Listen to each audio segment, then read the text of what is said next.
Let me ask you something. Have you ever said, "I'm just tired," but you weren't tired? Have you laughed in public but cried when you got home? Have you felt like the world is moving and you're just stuck in place? If that hit you even a little, stay. Because depression doesn't always look like sadness.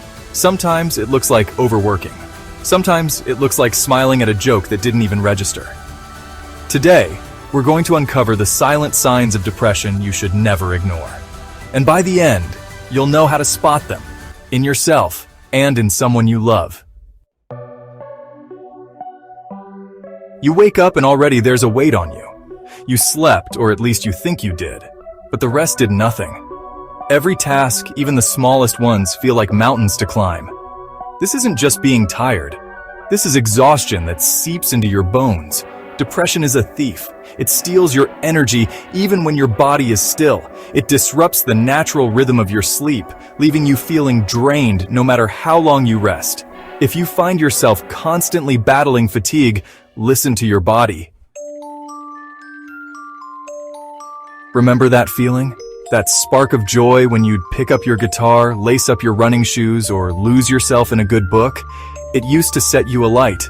Now, you look at those things, the very things that once defined you, and nothing. The colors seem duller, the music falls flat, and the words blur on the page. This emotional flatness, this inability to feel pleasure in the things you once loved, is a red flag.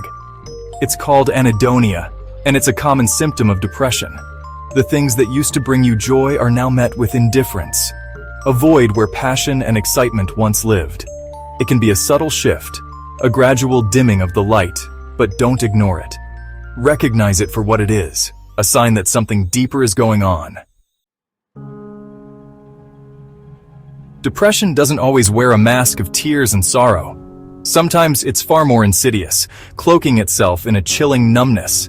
You go through the motions, laughing at the appropriate times, engaging in conversations, but it's all a performance. Inside, there's a hollowness, a disconnect from the world around you. The vibrant tapestry of life has faded to grayscale, and you're left observing it from a distance, unable to fully engage or feel. This numbness, this absence of feeling, can be more terrifying than sadness. Sadness, at least, is a feeling. If you find yourself echoing the words, "It's not sadness I feel, it's the absence of feeling anything at all," then it's time to pay attention. You deserve to feel, to experience the full spectrum of human emotions. Chapter 4. You're overproductive to avoid stillness. You're a machine, a whirlwind of activity constantly on the go. Your to-do list is never-ending, and you attack it with relentless energy. But this isn't driven by passion or ambition. It's fueled by a deep-seated fear of stillness. Because when things quiet down, when the noise of the outside world fades away, your thoughts, they start to crowd in. The doubts, the fears, the anxieties, they all rise to the surface, demanding to be heard. So you keep moving, keep busy, keep the noise at bay. This is functional avoidance, a coping mechanism, a way of masking the pain with productivity. You tell yourself you're just getting things done, but deep down you know you're running. Running from the silence, running from the feelings you're too afraid to face. But true peace, real healing, can only be found in the stillness. Chapter 5. You withdraw without realizing it. It starts subtly. You decline an invitation, citing a prior engagement. You postpone a phone call, promising to reschedule. You leave text messages unread, telling yourself you'll reply later. Slowly, you begin to retreat into yourself, building walls where bridges once stood. It's not that you don't care. You do, but the thought of engaging, of maintaining connections feels utterly overwhelming. Every interaction, even a simple text message, feels like a monumental task. Your energy is depleted, your spirit weary. You crave solitude, not out of choice, but out of necessity. The social battery that once pulsed with life is now drained, leaving you feeling empty and disconnected. If you find yourself increasingly isolated, if connecting with others feels like a burden, recognize it as a sign.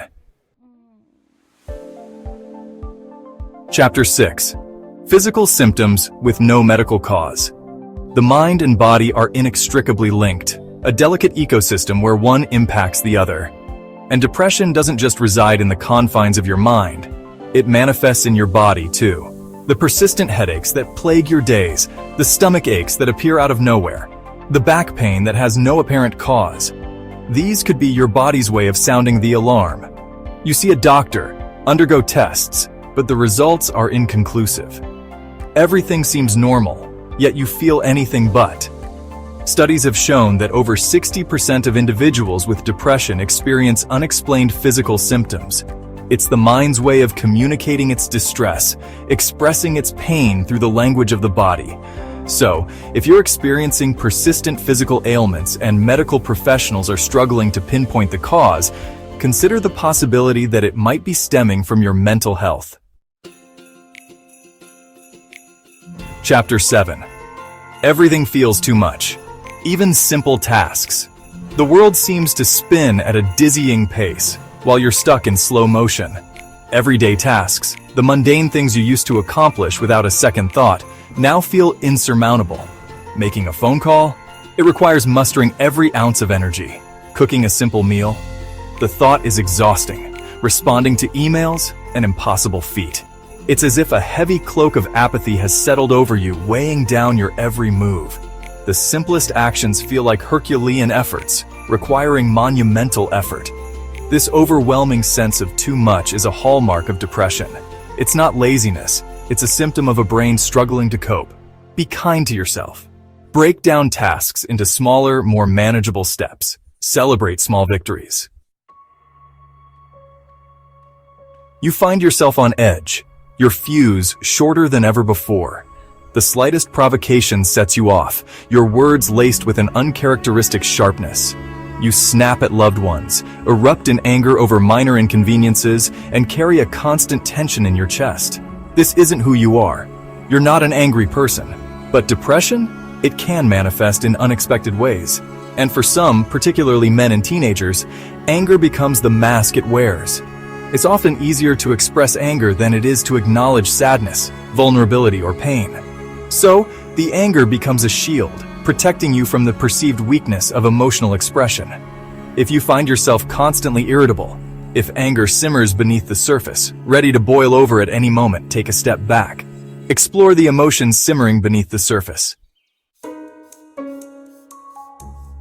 Have you ever looked at yourself in the mirror and felt like you were looking at a stranger? Like you're watching your life unfold from a distance, detached and disconnected? This eerie sensation, this feeling of being outside yourself, is called depersonalization, and it's a common coping mechanism during periods of intense emotional stress. Your mind, in an attempt to protect you from overwhelming emotions, creates a sense of detachment, a psychological distance from the pain. You go through the motions, but it's as if you're an actor in someone else's play, reciting lines without feeling the weight of the words. This disconnect can extend to your physical sensations, your body feeling foreign and unfamiliar. If you're struggling with depersonalization, know that you're not losing your mind. Seek professional help to address the underlying emotional turmoil, and you'll find the pieces of yourself slowly coming back together. How are you? I'm fine. It's a societal script, an automatic response we offer without a second thought. But for those battling depression, I'm fine often becomes a shield, a way to deflect concern, to maintain a facade of normalcy in a world that feels anything but. You say the words, but your eyes tell a different story.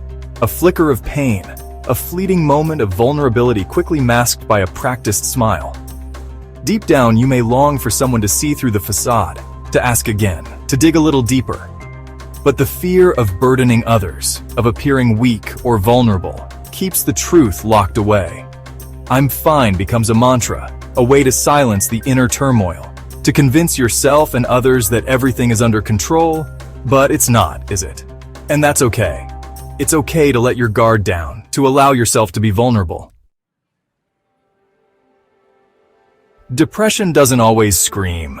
Sometimes it whispers, in the form of, "I'm just tired," or "I don't feel like doing anything today."